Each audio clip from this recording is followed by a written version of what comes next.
Hi everyone, it's Brad Kearns here from caredata.com.au, and today we're going to be talking about defining recruitment requirements in home care. This sounds really easy, but this is one of the single toughest challenges you will find running any home care business, and I hope all of you home care managers out there will empathise how much of a challenge this is. So we're not talking about holistic workforce planning here. This is going to be a multi-part series that will cover that, but long before all of that happens, we first need to define our recruitment requirements today. So that's what we're going to talk about. Come on in, let's take a look. First things first, guys, why are we frustrated? We're all frustrated when it comes to recruitment in home care. It is so hard. And the reason it's so hard is not just because there's a national workforce shortage, it's because once we find people, we turn them over really quickly. It's hard to keep people. We know that when we bring in 10, we're going to lose X amount, and we know that it's going to put a lot of challenge on our operation locally. It's going to cause a lot of pain, and after a couple of weeks, couple of months, we might be back where we started. And it's because of many reasons, but what we're going to talk about is how we can begin to reduce that by coming in with a holistic view of building, I guess, a recruitment framework. So first things first, why are we frustrated? I'm going to talk about key roles in your organisation and tell you why they're frustrated. As case managers across any program, I'm extremely frustrated with recruitment because I have clients and my clients need more services. I've got somebody whipping me to get more yield or more services out of my existing clients to increase utilisation, and I can't offer anything because I'm just not confident to make a promise knowing that we're likely going to break it because we don't have staff later, and I'm going to have to deal with the fallout. So that's why I'm frustrated. As a team leader, I'm really frustrated because I'm already managing a workforce and this is really tough, and I've already got people calling me regularly saying, hey Brad, I need more hours. And for as long as people are calling me saying they need more hours, I'm going to sit there and say, well, actually, you know what? I'm not confident. I don't know the reason, but I'm not confident throwing another 10 people into my team is going to give us all the answers, because people today are missing out on services that they need and they care about how much they get paid, and I'm under-delivering as a team leader. So I'm really frustrated when it comes to everyone caring about recruitment and no one caring, or what is seemingly obvious to me, no one caring as much about my current staff. I need help there. I'm frustrated. As a rosterer, I'm extremely frustrated when it comes to recruitment. And the reason I'm frustrated is because every day I have to deal with the fallout of all of the services we're either cancelling or having handed back by clients because they either don't like the new person I've offered, or I've got to make the horrible call of saying, Mary, no one can come and see you today because somebody called in sick. We need more staff, we need them now. I spend 90% of my time dealing with problems in rostering every single day that are caused by a workforce shortage. If there was someone and I could just go to them and send them to Mary's house when someone else called in sick, my job would be 90% quicker. It's that much easier when I don't have a workforce shortage, and that's why I'm frustrated when it comes to recruitment. As a program coordinator, irrespective of the program it is, I do intake. I care about how many people I'm letting in my portals, and what I really don't want to do is let 100 people into my portal just to put them in a wait list internally and not be able to service them, because I know firsthand what happens when I do that. They're going to keep calling. We're going to potentially have taken them off the list for everyone else to see, and I am now going to deliver a horrible experience to that person, and they're not even really a client yet. And that's purely because we can't get our workforce in check. So I am extremely frustrated, and I think we need more staff for me to do my job effectively. The opportunity is there, I can see it, people want me to hit my outputs, but I just can't because recruitment can't keep up. So I'm frustrated. Recruiters. As a recruiter, and I've been a frontline recruiter before, guys, it is frustrating because I know that all these problems exist, but no one can really articulate to me what we need. They're going to give me a crazy number of people to hire, and I'm going to do it. I'm going to go out, I'm going to phone screen everyone, I'm going to book interviews, and then not much is going to come from it. When someone says, oh, what are my hours, what am I going to be doing? No one can really give me a succinct job brief that's going to tell me, Brad, here is what we need in this patch, in this area. And it's really hard for me to operate without that information. a lot of people are going to apply for jobs, and the first thing they're going to ask is, how many hours am I going to get? And honestly, no one in this business knows that until after we've offered the contract. And generally speaking, we're going to offer a low contract because even we're not confident we can give them hours because everything breaks down in operation. So I'm really frustrated as a recruiter with recruitment. As a HR business partner, I'm going to meet with an operational leader periodically. And recruitment, for as long as I've been in this industry, has been the number one thing everyone wants to care about. The recruitment process sucks. It's too slow. We don't have an issue with the recruiters. My team is frustrated. I'm frustrated. It's all I hear about. I want more utilization. I want more clients. I want all of these things to keep my executive happy. But I've got this one thing that it doesn't matter what I say when I'm running this business. There's this one frustrating thing that keeps coming up, which is, well, what about recruitment? And I'm just sick of it. I want recruitment fixed. I'm frustrated. Executive management. As an executive leader, there is nothing harder in this industry than fixing recruitment. And everyone will talk about it. No one can give me the reason why it doesn't work, because I'm going to have a meeting with the recruiters and I'm going to talk to whoever their biggest boss is around this joint, and we're going to have a chat, and they're going to say, no. We put an ad up, we get applicants, we pass them on, we bring them through. That's not the issue. Recruitment's not the issue. Onboarding is the issue. How we onboard staff, big boss, that is the problem in this joint. Really hard, because now I'm going to go through the motions of asking, well, what's happening in onboarding? And no one can actually tell me what the problem is. And then we're probably going to start talking about attrition. And you know what? Recruitment and onboarding aren't the problem. Attrition is the problem. And I know recruitment process needs a bit of work. I'm hearing a lot of feedback. Stuff is taking too long. I know that needs work as an executive. I know onboarding could be better. I'm talking to L&D. I'm doing all of this stuff. And I'm also looking at this stat of, anywhere up to, in some cases, 40% turnover annually in my front line. And I just wonder, what is the actual problem here? Is recruitment the problem? Why are we having a recruitment meeting to fix this? And my head's just going to spin, and I'm going to attend a lot of meetings, and none of these meetings are actually going to fix the problem. Why? Because I don't have data, I don't have visibility. So across the board, we are all frustrated, guys. If you're sitting in any of these roles, or any other role for that matter, and you are frustrated with recruitment in your industry, in a home care setting, you ought to be. It is really, really hard. And let me tell you before we move on, it's no one's fault. Everyone is trying their best. The problem is our approach. The problem is the data we're using. And the problem, I guess, what I'm going to suggest in this is the structure we're using to move forward as a group to ultimately define our recruitment requirements and move on. So let's talk about the shortage. Excuse my typo, guys, I'm not going to redo it because we're already this far, but let's talk about the shortage. What I've found as a workforce planner in a home care setting is that, depending on who I talk to, they're going to have a little bit of a different opinion about what the problem is. So the easiest way I have personally found to look at my recruitment requirement is to understand what all of the drivers of a workforce shortage are.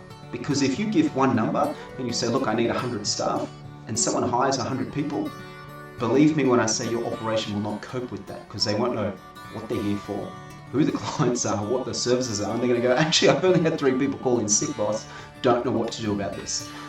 So we need to understand what all of the shortages are, because there's actually a different solution to each of them. Now, that's not for the recruiter to know. The recruiter doesn't need to worry about that, but what we have to do is take all of these shortages, and I'll go through them, into consideration when we're giving our requirements, because this is going to build the foundation of A, the number we're recruiting to, but B, depending on where we're up to in that number, I'm going to pull from a different one of these shortages, and there's going to be a different call to action based on that. So let's talk about the shortages now. So I've split it into 4. You guys can split it into as many as you want, but this is fundamentally what you have to do. You have to split your shortage up, and you have to understand each of them. So the 4 I've got, the first one is the roster gap. The roster gap, this is your roster that we just said was spending 90% of their time on the people that called in sick and the services due today. So for them, the shortage is in the day-to-day roster gap, and that is for planned and unplanned leave. If everything else in the world was hunky-dory, the only thing that would create work for a roster outside of bringing on new clients is planned and unplanned leave. So when it comes to leave, we know that the client's already in the system. we know who they are, we know when the service is, we know what has to happen. We've now just on the day or on the week, for whatever reason, lost the staff member that's going to be attending the client. So we've got the demand, we now need to find the supply. We don't need the supply for too long because that staff member is going to come back and that problem will fix itself. So now we're starting to think, what kind of solution do I need to implement for this individual problem? So we know the service, it's an interim solution until the carer returns. That's my roster gap. So for a rosterer, what do I need? I just maybe need someone there day to day that has nothing in their roster, and when someone calls in sick, I can just go and put it all in. That's my nirvana, that's what I want. Cool. So that's one gap. We might need 10, 20, 30 people, who knows.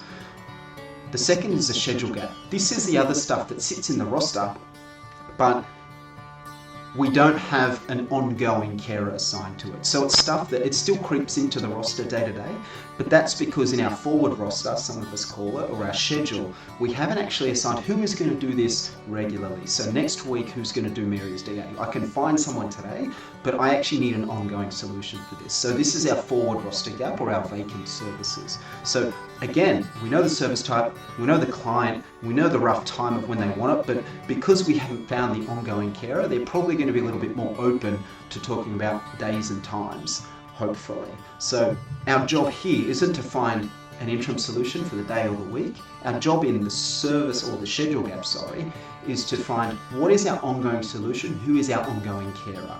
And maybe if I brought in a new staff member and I had an entire day's worth of stuff in the schedule gap, I could just push that in and deal with 8 clients at once. That'd be amazing. So that's my schedule gap.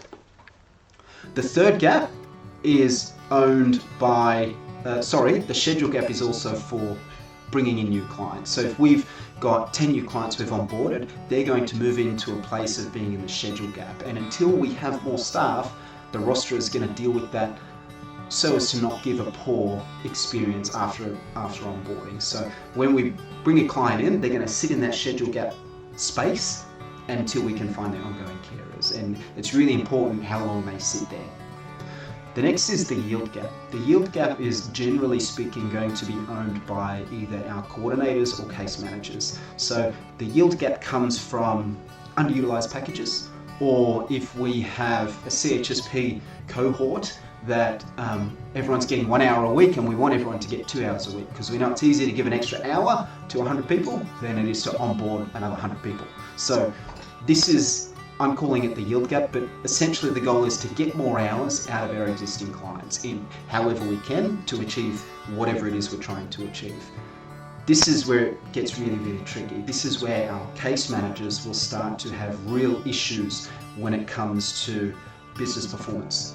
And I've seen it firsthand where you'll go around and you'll say, guys, we're looking for fund utilization. Hey, boss, fund utilization around this place can't get better. Want to know why? The reason it can't get better is because we just don't have the staff. I would love to give Mary an extra 3 hours a fortnight. She would want it. We don't need to be buying dishwashers. She would love that 3 hours an hour, but the reason she can't have that is because we don't have enough staff. Really interesting one. I love this problem. I love approaching it. I love the conversation that comes from it because this challenges everything. So a little bit more. So it's for underutilized packages or clients that need more of whatever program we have. We know who they are. The services aren't yet in the roster because we haven't been game enough to put them in, because we know when we put them in, we're going to let them down. So we're just going to abscond from that responsibility and not put them in the roster. So we haven't agreed with the service. We haven't agreed with the schedule. It might ultimately be in their care plan, but it hasn't made its way into their service plan or their roster yet. So this is a really, really fun one to talk through. I'll go through how we fix this after, but let's just move on now to the growth gap. So the growth gap is where I guess the big stick from the exec, strategy, finance, and that is always going to come from. So we need X amount of new clients this period, and we know off the top of our heads that we're going to need more staff to do that. So people are already complaining operationally day to day that we need more staff. If we want to grow by 100 clients this financial year, 2, 3, 4, 500 clients, if that's what we're trying to grow by in packages, guys, we're going to need to recruit. And this is where someone's going to throw out a real crazy number and everyone's going to go, well, yeah, but the team leader just said they don't even have enough services to give their existing staff. So we'll deal with that problem when we get there. We might tell the recruiters we need 30 people, but let's see what actually happens when it comes time to give a contract. This is a real fun one. So it's for future clients. They haven't yet been onboarded, so we don't know who they are, we don't know where they are, we don't know what services they need. This is where very much going to be relying on assumptions here. If we're going to go to market with a campaign for recruitment, this is going to be a little wishy-washy, and we're probably not going to burden our operational people with that. This is going to be done at a bit of a higher level. So we know we're going to be onboarding clients, but they're not in the system yet, and they don't have a service plan. We don't know when we're going to onboard the clients, and this is where we need to be a little bit careful, because if we were to bring on 10 new staff and no new clients and there was no other gaps anywhere, we now have a poor workforce efficiency. We've got 10 people sitting around essentially doing nothing. So we'll talk about chicken and egg soon, but this is one we've got to watch. So when we look at nothing else, guys, what we see there, what I've put in this, because that's important to me, is 4 big drivers. And in order of importance, that's kind of how I would approach it too. You guys might think it differently, but it's important to have an approach. It's important to have a system of priority. In my mind, the client with the service where someone was coming and now it has to be cancelled, that's the most important. Of course, that's the most important. That's my roster gap. So how do I fix that? What do I need to recruit to for that? Is this a casual management pool solution? What is the solution for this? The second is the schedule gap. How important is that? Well, that is the second most important, and rightfully so, because it's not today's problem, but it certainly is tomorrow's problem. So we need to start trying to find who the ongoing carers are, because the more time I spend in the schedule gap, the less time in fixing it, the less time I'm going to spend dealing with those clients in the roster gap, because they're not going to pop up day to day because I fixed the problem.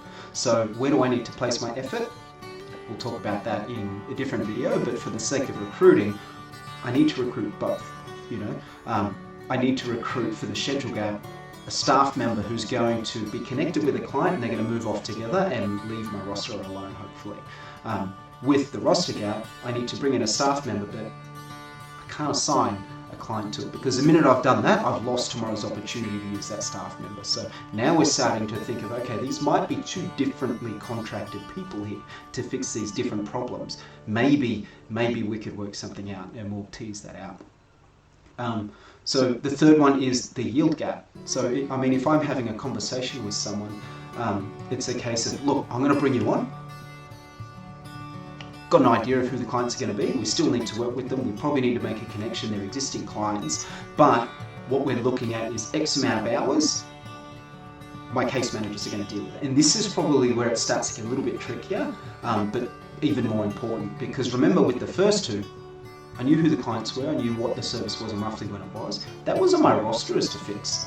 They were going to fix that for me. Now I'm asking an entirely different person to fix this next problem, because it's no longer bringing in the supply to the existing demand. We have now supply, we've got the worker ready to go, I'm hiring them, but what I'm asking is my driver of demand, or the person responsible for the demand, to bring them in to meet the supply. And we all suck at this, guys. This is really hard, because it's such a shift in mentality for a case manager to go from talking about the problem to, no, actually you're the custodian of this problem, you're also the custodian of the solution. We've provided the staff member, we fundamentally need you to go and talk to the client to make that connection happen, to bring them up into the schedule. It's not going to be a gap because we've got the person, but this is a really interesting one when we're talking about increasing the overall performance of the business and putting less pressure on growth and onboarding. Lastly, the growth gap. This is something that, if I was you guys, if I can look at the first 3 and see a problem, I would not burden my recruitment team with the growth gap. What we fundamentally need to start figuring out is how we're prioritizing these first 3 and how we're getting them right, because we're always going to grow, we're always going to bring on clients, recruitment's always going to be a revolving door, we're always going to recruit. No one ever said, hey, you know what, we're in home care, we don't need to recruit anymore. It's going to happen. But what I certainly wouldn't be doing is placing the pressure of 500 new staff members in 12 months on anyone's shoulders if I don't have a solution for these first 3 figured out, because you're going to break yourself telling you now, you're going to break yourself. You have to fix these in that order. You need a casual management solution, or you don't have to be casual, you need a solution to fix your roster gap, to reduce the daily effort involved in that.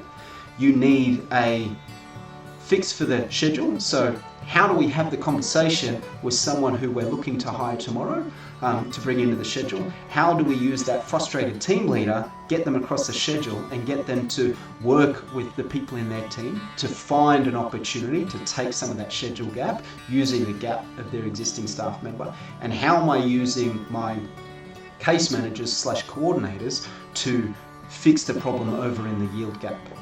If I don't have my rosterers, my team leaders, and also my case managers / coordinators all working together, I can kiss goodbye growth in my business. Honestly, guys, kiss it goodbye, because it's not going to happen. These 3 roles in our operation are the key roles to achieving success when it comes to recruitment planning, workforce planning, and just your operation in general. So fix the roster gap, fix the schedule gap, fix the yield gap, get those 3 groups of staff coordinating their solution together, and most of your problems are going to go away. The growth gap we can fix with a bit of spend, a couple of campaigns, but we need the processes working. So considerations: who owns what problem? I think I've just covered it, but the roster gap, that's our rosterer's problem, but it's up to a team leader to have a couple of staff ready. We should know roughly how many are going to call in sick or be on leave every day. It's up to the team leaders to make sure there's a staff member ready with nothing in their roster. And it's up to the rosterer to have a quick system where they can just disseminate the services to the new staff member. So they own the first problem. The team leaders own the schedule gap. It's up to them to work through opportunities in the schedule by looking at client services that aren't in the roster yet and finding an opportunity to put them with staff. That's up to the team leader. The yield gap, coordinators and case managers. What system is the data in? The first 2 are really easy. They're always going to be in my rostering system. The problem with the yield gap is I probably have some kind of report somewhere that tells me what clients are underutilized. That's where the data is. We now need to convert that missed opportunity, which generally is going to be in dollars. We need to convert it back to hours. We need to assign the amount of hours back to our case managers. And when we can point at a case manager and say, look, within your remit, if we got your fund utilization to where it needs to be across your entire client cohort, we need to find 100 hours a week. I've now given a task to a case manager of, cool, write down those 100 hours a week, what clients, what days, what services, and that now is becoming your output. My expectation of you, right, is to create that data because it doesn't exist. It's not good enough as a case manager or coordinator to whinge that you don't have staff when you've offered nothing in return to say, well, here's what I need. That's not good enough. They've gotten away with it for too long, and we need to educate that group.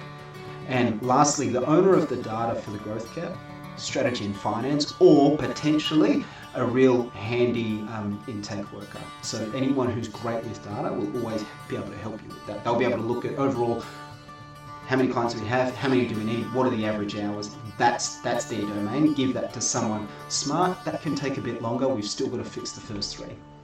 How do we currently present it? That's the thing. We're going to have stuff in all of these different places, in all of these different systems. The easiest way, guys, is to stop relying on systems and just, what shifts do we need to cover, roughly how many each day, what's in the schedule gap and what's in the yield gap. Just meet once a week locally. It should be a 10-minute conversation. If people can't rock up to that meeting with well-presented data, your problem isn't system, your problem is people. So my suggestion here is present it, even if you have it in 4 boxes like this, you have to have a meeting. Doesn't matter what it's written on, you just need to present it. What's the central conversation look like? So what does that conversation look like? Somebody needs to lead it if we're still learning, but we're going to need a team leader, a scheduler, and whoever's leading my case management team, all in a room periodically to talk about this. And if anyone in that group rocks up without data, they're currently the problem. They are the problem because they're adding to a workforce shortage that they don't understand. So that central conversation needs to be a conversation about accountability. Cool. Who's in your roster gap? Who's in the schedule gap? Team leaders, who's got gaps in their roster and what have you done about it? And lastly, case managers, well, who are all these clients you keep talking about? Name them. Where is it? That central conversation is a tough one. It's a confronting one when you first start, but believe me when I say it's meaningful. It will get you somewhere until this becomes habit. And then lastly, how does this make its way into a recruitment process? We've done all of this, we had this conversation, cool. Hey, team leader, yep, you've got an interview tomorrow, you're going to talk to someone. Well, now what we need to decide is, out of all of these problems, what are we going to target first? Jono's coming in for an interview, and I need to know, well, on a Tuesday and Thursday, am I keeping your schedule clear? Because they're the days that you might have problems with childcare, so I'm just going to keep it clear and use you to cover roster gaps that day. Maybe on Friday and Monday, I can see a nice run of clients in your local area. I'm going to give you a schedule gap opportunity, and maybe then that leaves Wednesday. We're going to talk to our case managers, and look, Jono, on Wednesdays, we don't have anything for you yet. I know from last week's conversation there's lots of clients in your area because our case managers have told me looking for more stuff. I'm going to put an action on them to come back to me, and we're going to try and build your hours there.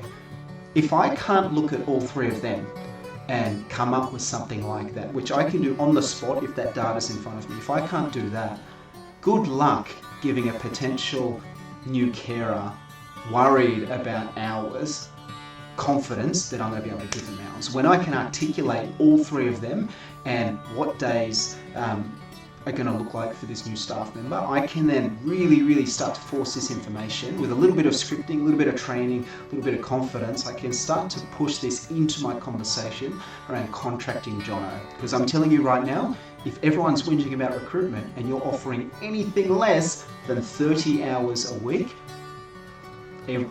your organisation is the problem. We have to get better at this. It's not good enough to say we need to recruit and then offer someone 15 hours a week. That is not good enough. Really passionate about this, guys. I hope this helps. So why is it so hard? First reason is it's chicken and egg. I've got people on the demand side worried that if you bring in too many new clients, we're going to let them down. And then I've got people on the supply side saying, well, guys, actually, like, I've brought in all these staff and you can't keep up with clients. The problem is chicken and egg, and the actual problem is our call to action when we do one. We're onboarding clients, and that becomes a roster's problem. We onboard staff, that becomes a roster's problem. The reason this is chicken and egg, and the reason we probably have these underpaid, undervalued and overworked rosterers is because everything falls on the shoulders of a rosterer within your service centres or your operation. I'm telling you now, your team leaders are putting their stuff on them, your case managers are putting their stuff on them, your coordinators are putting their stuff on them. It's always up to your rosterer. We need to put some work in around the processes and hold everyone else to account to make their world easier. And this chicken and egg thing is going to stop. I'm telling you it will. We work in silos. It's something we always talk about in our industry. Everyone works in silos, but this one legitimately is. It's because we kind of know what everyone's problem is, and I've got the reverse problem of them, and then we go about and whinge about our individual problems. Team leaders and case managers, really need to connect, and if I had it my way, they would be the same person, I'm telling you. There's no source of truth. There is no source of truth. Like I just said, if you think of those 4 primary data points and where they all sit in your organisation, I guarantee they're not together. They're not. They're all in different systems. And we need to understand that, and we need to find a way to bring them together to create a source of truth. It can start off manual, it can start off slow, it can start off laborious and cumbersome, but it has to start off. It's hard because processes let us down. It's hard because people have banged on about this before. People have tried to fix recruitment, they've tried to fix everything. We've done all the workshops, Brad, we've done all the workshops to get our recruitment process right. We've done it all. We've tried to fix utilisation. The processes let us down because we focus on one and not the others. We have to do all of it all at once. There is a lot of work involved in getting this stuff right. And lastly, it's hard because everyone's waiting for a system to fix the problem. Call me crazy, but with 4 little boxes, I could walk into your organisation, and if you could give me the data, we could fix this problem. If you're waiting on a forecast model, all that is going to tell you is the information that's already in your rostering system. That's all it's going to do. It's going to make a couple of assumptions. It's going to split out over a timeline. You're going to put in some growth projections. Someone's going to be managing that and putting all this effort into a forecast model. And at the end of the day, you haven't fixed the underlying problem, which comes down to the staff. The people are always the problem. The forecast model isn't the problem, because if you have a forecast model, that relies on the input of data. And if you talk to your case managers and say, well, you reckon you've got 60 clients that all need more services, who are they and where's it written down? If that isn't written down anywhere, your forecasting model wasn't going to do jack. Your problem is always going to start with people. And once we get to a point where those other things are working really well, let's look at automating it. Absolutely. But until that's the case, automating it isn't going to do anything except distract you from the current problem. It's a very candid conversation, isn't it, recruitment? And guys, it has to be. You know, I love this conversation, and I think it's an opportunity for us all to reflect on what we do internally, because I've talked to enough organisations now to know that these are common problems. And if you're feeling frustrated, if you're feeling this, you're absolutely not alone. We all feel it, and there's only one way to get out of it, and it's with a strategic approach. So what do we need to do? First things first, guys, you don't need me for this. This video is purely content for your ears. It's not for me to sell one of my services, because my services very much sit on the other side of the fence. But what we need to do is identify our drivers of the shortage. So find your boxes, write it down. You know, what are we going to call the driver?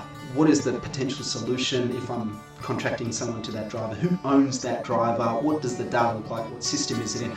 Build your boxes. We need to bring it all into one place for the first time. Chances are you're going to build your boxes, you're going to show someone and they're going to go, you know what, that's so simple, I've never seen that before. I've never seen all of this in the one place. And you're going to go, yeah, well actually we said we need this many people. In reality, we need this many people. And what's important today, I can now tell you what's important today. Even if we shoot for 100 and only get 15 new staff, I know what to do, I know how to contract them, because it's all in one simple place. We need to identify a contracting solution for each problem. Talk to HR, talk to whoever it is you need to talk to, but what we need to do is start to identify what our risk appetite is. Cool, I'm going to offer some hours here, but I can't yet see the hours in the rostering system because the case managers are still working on it. What is my risk appetite? This is going to be a really, really important one, because believe me when I say you can do all this, you'll fix your first 2 boxes, and then you're going to have a supply push, which means I've now got too many staff and my case managers can't keep up. So how am I going to hold them to account? And also, what's my risk appetite in terms of bringing in new staff, knowing that the work will be here in a couple of weeks, it's just not here yet. How do I find more work, meaningful staff, which is productive but not efficient? How do I find that work for them? So I need a contracting solution for each of the problems. I need to identify a priority in shortages to set expectations. Once I have those 4 boxes, it's really easy for me to pull 10 case managers into a room and say, guys, here's the problem, here's the solution, and here's the order. Go forth and set the expectations of your clients. Coordinators, set the expectations of your clients. Team leaders, set the expectations of your care workers. And rosterers, set your own expectation that all you can achieve in the day is this. It's not until these other things are done that we want you to be taking your work home with you, because you're a scheduler. It's not on your shoulders anymore. We're all a part of this. So we need to identify the priority for the sake of everyone's mental health. And lastly, stop waiting for a magical forecasting tool. There's not a single thing that you can't achieve on an A4 piece of paper if you have the right approach. I've built forecasting tools, I've seen people build them, I've seen 2-hour meetings of people taking chips at, like little algorithms and formulas, and it's not nice when ultimately the problem is always going to come back to our operating model and our rhythm. So don't try and build a forecasting tool. If you can't get 4 boxes onto an A4 piece of paper, your problem is not forecasting, your problem is the understanding of your own business. So I'm going to set that challenge for you guys. Go back, build your boxes, and tell me if you still need a forecasting tool. See how much effort it was to get all of that onto a page, and test your appetite as to, do we want to do this periodically? And if you do, and if you're willing to, you don't need a forecasting tool. You'll never need one. Don't pay overs for a bit of technology that isn't going to service your actual problem, because you can fix your problem, you own it. And lastly, thanks. This is a topic I love. I love workforce planning. It's near and dear to my heart because it's such an important part of our operation. There's nothing worse as a senior leader in an organisation than to achieve all of your growth targets and not see that translated into a P&L, to not see that translated into the morale and happiness of your staff and staff and sense of achievement. Recruitment can bring all of that good stuff down, because you can say, well, yeah, we can grow. Growth isn't the problem. Growth is the opportunity. The challenge and the barrier to growth is always going to be recruitment, so we have to get it right. If you guys need any more information on this, or if this is a video that you find useful, I really would value your feedback, because I'm happy to talk about it. This has taken me, half an hour of my time to put together, and if you find value in it, let me know. If you need anything, reach out. And more importantly, when it comes to understanding the data surrounding those bottom two boxes, that's my space. When you're looking to increase your yield or grow your business, that's what I can help you with. So make sure you send me an email, brad@caredata.com.au, and we can go through it. Make sure you subscribe to my channel, and also what I will ask you to do is engage with it. Comment on it. What is it that you want to know next? What do you want me to cover? I am very much looking to put a lot of content out. It's important to showcase knowledge and understanding of how a business works, and not just be the consultant that says I can make it better. So yeah, we'll talk soon. Thanks, guys.